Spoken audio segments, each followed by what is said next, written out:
across Europe, everyone is commemorating the 100th anniversary of the end of the Great War.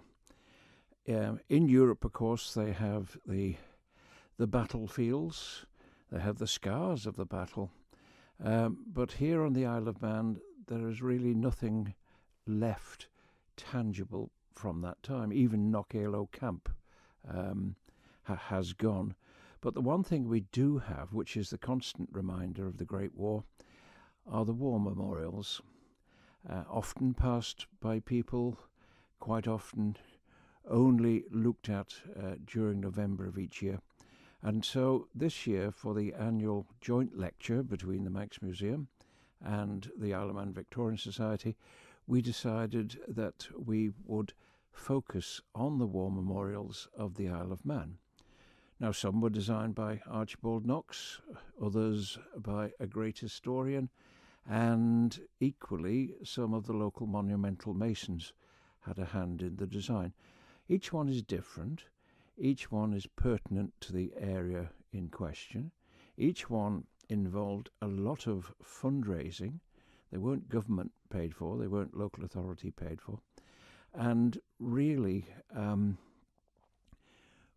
we should have greater regard for them and what went into their construction, what went into the reason for them being there.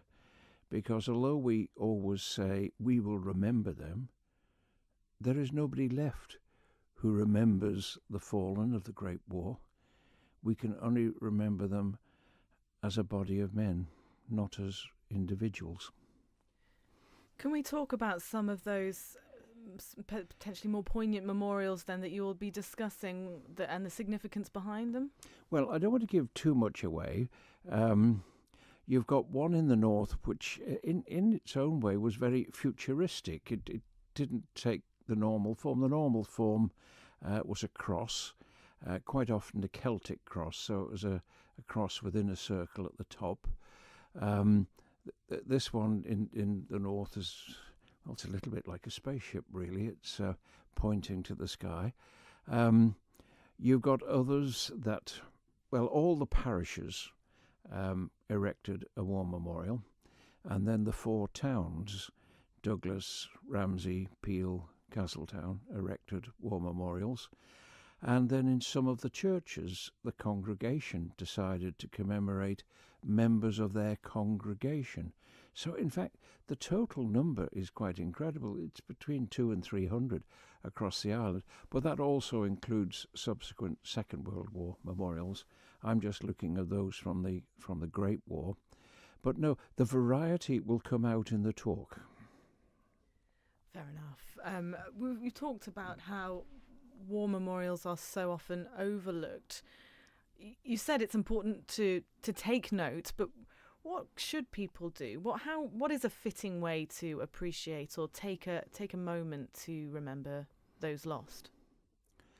Well, I think at the moment on the television, there's a lot of film footage of the Great War, and I think when you see the conditions those men were in, I mean, mud everywhere, in the trenches, day after day, then the whistle blows and you go over the top, knowing full well that you may never return.